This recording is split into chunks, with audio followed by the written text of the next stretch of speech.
Hello friends, welcome back to Healthy Lifestyle. இன்னைக்கு வீடியோல நாம எதை பத்தி பார்க்க போறோம்னா கால்களை வலுவா வச்சுக்கக்கூடிய எளிமையான உடற்பயிற்சிகளை பத்தி தாங்க நாம இந்த வீடியோல டீடைலா பார்க்க போறோம். நாம வயசாகும் போது நம்மளோட கால்கள் எப்பயுமே வலுவா இருக்கும்னு சொல்ல முடியாது. நீண்ட ஆயுளுக்கு வலுவான கால்கள் ரொம்ப அவசியமான ஒண்ணா பார்க்கப்படுதுங்க. அந்த வகையில கால்களை வலுவா வச்சுக்க உதவக்கூடிய சில எளிமையான உடற்பயிற்சிகள் தாங்க நான் இந்த வீடியோல சொல்ல போறேன். சோ இந்த வீடியோவை நீங்க எல்லாரும் ஸ்கிப் பண்ணாம பாருங்க. அதுல முதலாவதா ஹீல் ரைஸ்ன்ற ஒர்க் அவுட்டை பத்தி தான் பார்க்க போறோம். நேரா நின்னுக்கங்க, கைகளை இடுப்புல வச்சுக்கோங்க. முன்னங்காலோட விரல்களை தரையில பதிச்சபடி நின்னுக்கிட்டு பின்னங்கால் பாதத்தை முடிஞ்ச வரைக்கும் உயர்த்தி கீழே இறக்கி தரையை தொடாம மறுபடியும் உயர்த்தணும். இதே மாதிரி 15 ரெப்ஸ்ன்னு சொல்லிட்டு 2 செட்டா செய்யணுங்க. இதுக்கான பலன்களுக்கு என்னன்றதையும் சொல்லிடுறேன். கண்டம் தசை நல்லா வலுப்பெறுங்க. முட்டி வலி முதுகுவலி இருக்கிறவங்களுக்கு இந்த பிரச்சனை இருக்காது. உடலோட கீழ்ப்பகுதி ரொம்பவே நல்லா வலுப்பெறும். அதனால இந்த பயிற்சி நீங்க தொடர்ந்து செஞ்சுட்டு வாங்க. கால் தசைகள் நல்லா வலுப்பெறும். ரெண்டாவது உடற்பயிற்சி front and side leg raise. உங்க வீட்டில் ஏதாச்சும் உங்க வீட்டில் கண்டிப்பா சோறு இருக்கும். அந்த சோத்துக்கு அருகில நேரா நின்னுக்கங்க. வலது கையை சோறுல வச்சுக்கிட்டு இடது கையை இடுப்புல வச்சுக்கோங்க. இந்த நிலையில இடது காலம் முடிஞ்ச வரைக்கும் முன்னாடி உயர்த்துங்க. அப்புறமா பழைய நிலைக்கு வந்துட்டு இடது பக்கமா உயர்த்துங்க. இதே மாதிரி 15 முறை செஞ்ச உடனே இடது கையை சோத்துலையும் வலது கையை இடுப்புலையும் மாத்தி வச்சுக்கிட்டு இதே மாதிரி 15 முறை செய்யணும். இதை ஒரு செட்டுன்னு சொல்லிட்டு சில செகண்ட்ஸ் செஞ்சுட்டு ரிலாக்ஸ் பண்ணிட்டு மறுபடியும் 2 செட்டு செய்யுங்க.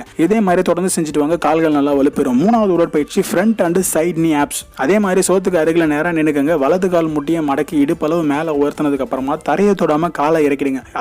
அதுக்கப்புறமா காலை அதே நிலையில பக்கவாட்டுல உயர்த்துங்க. இதே மாதிரி இடது காலுக்கும் செய்யணும். ஒரு செட்டுக்கு 15 ரெப்ஸ்ன்னு சொல்லிட்டு 2 செட்டு செஞ்சுட்டு வாங்க. தொடை சதைகள் நல்லா வலுப்பெறும். அடி வயிறு கால் தசைகள் நல்லாவே பலம் பெறும். இந்த பயிற்சி கால் தசைகளை வலுவாக்க ரொம்பவே யூஸ்ஃபுல்லா இருக்குங்க. கடைசி உடற்பயிற்சி ஃப்ரண்ட் நீ ஆப்ஸ். சோத்துக்கு அருகே நேரா நின்னுக்கங்க. வலது கால் முட்டியை மடக்கி அந்த நிலையில இடுப்பளவு அப்படியே உயர்த்துங்க. தரையை தொடாம காலை மேலும் கீழே இறக்கணும். ஒரு செட்டு 15 ரெப்னு சொல்லிட்டு 2 செட்டு மட்டும் செஞ்சுட்டு வாங்க. முன் பின் தொடை பகுதி எல்லாமே நல்லா வலுப்பெறுங்க. அடி வயிறு ரொம்பவே பலப்படும். மொத்த உடலும் நல்லா வலிமை பெறும். கால் தசைகள் ரொம்பவே உறுதியா இருக்கும். இப்ப சொன்ன இந்த பயிற்சிகளை நீங்க தொடர்ந்து செஞ்சுட்டு வரது மூலமா உங்களோட கால் தசைகள் ரொம்பவே வலுவா இருக்குங்க. இப்ப நாம சொன்ன இந்த ஒர்க் அவுட் எல்லாமே எளிமையான ஒர்க் அவுட்டுங்க. வீட்டில் இருந்தபடி நீங்க ஈஸியா செய்யக்கூடிய ஒர்க் அவுட். எந்த ஒரு எக்யூப்மெண்ட்டுமே இல்லாம செய்ய முடியும். நம்மள நிறைய பேர் வந்து எக்யூப்மெண்ட் இருந்தா மட்டும் தான் உடற்பயிற்சி செய்ய முடியுமா அப்படின்னு கேள்வி கேட்கறாங்க. அதெல்லாம் எதுவுமே இல்லைங்க. வீட்டில் இருக்கக்கூடிய சாதாரண சின்ன சின்ன பொருட்களை வச்சும் ஒர்க் அவுட் செய்யலாம். அது மட்டும் இல்லாம நாம அதுக்கு ஏத்த மாதிரியான எளிமையான ஹோம் ஒர்க் அவுட்ஸ் நிறைய வீடியோஸ் போட்டிருக்கோம். கண்டிப்பா நீங்க அதை பத்தி பார்க்கணும்னு நினைச்சீங்கன்னா நம்மளோட சேனல் இருக்கக்கூடிய ஜிம் பிகினர் என்ற பிளேலிஸ்ட்டை கிளிக் பண்ணி பாருங்க. நிறைய பிளேலிஸ்ட்ல நாம நிறைய யூஸ்ஃபுல்லான வீடியோஸ் போட்டிருக்கோங்க. 1000க்கும் மேற்பட்ட வீடியோஸ் போட்டிருக்கோம். நீங்க கட்டாயமா அந்த எல்லா வீடியோஸுமே பார்த்து பயன்படணும் தான் நாம நினைக்கிறோம். ஸோ இதே மாதிரி ஒரு சுவாரஸ்யமான வீடியோவோட நான் உங்களை வந்து சந்திக்கிறேன். நன்றி, வணக்கம்.